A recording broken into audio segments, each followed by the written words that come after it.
என்னை பொறுத்தவரையும் சொந்தக்காரங்கெல்லாம் பெருசு இல்லை, ஃப்ரெண்ட்ஸு தான், கிளாஸ்மேட்ஸ் தான் எல்லாமே. என்னோட உயிராக இருக்கிற எல்லா ஃப்ரெண்ட்ஸும் ஆனந்த், ஜெயானந்த், ரத்னகுமார், ஜான்ராஜ், மாங்கனி, இவங்களாம் என்னோட இப்போ இருக்க சுச்சுவேஷனுக்கு மறைமுகமாக நிறைய ஹெல்ப் பண்ணிகிட்ருக்காங்க. ஃபைனான்ஷியல்லேருந்து எல்லா ஃப்ரெண்ட்ஷிப்லேருந்து எல்லாருமே சொந்தக்காரங்களோட ஃப்ரெண்ட்ஸ் தான் நிறைய ஹெல்ப் பண்ணிகிட்ருக்காங்க. அவங்களுக்கு எல்லாத்துக்கும் ரொம்ப நன்றி. இந்த பைரவ சுப்பிரமணியன், மாங்கனி என்னோட கிளாஸ்மேட்டு தான். எங்களை சின்ன வயசுலேருந்து ஃபஸ்ட்டு ஸ்டாண்டர்ட்லேருந்து எல்லாம் சேர்ந்து படிச்சுட்டு தான் இருந்தோம். அப்போல்லாம் எங்களுக்கு இந்த மாதிரிலாம் ஜாலியாக பேசணும், இந்த மாதிரிலாம் கூடி இருக்கணும்லாம் எனக்கு தெரியாது. இப்போ தான் வயசான காலத்தில் தான் எல்லாம் சேர்ந்துருக்கோம். அது வரையும் சந்தோஷமாக இருக்குது.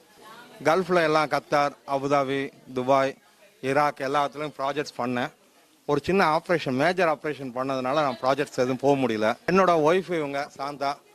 என்னோட பொண்ணு வந்து MSc master criminology with forensic படிச்சுட்டு இருக்கா. ஜாப் கிடைச்சதுன்னா கிடைக்கும், இல்லைன்னா நல்ல அலைன்ஸ் பார்த்துருந்தோம்.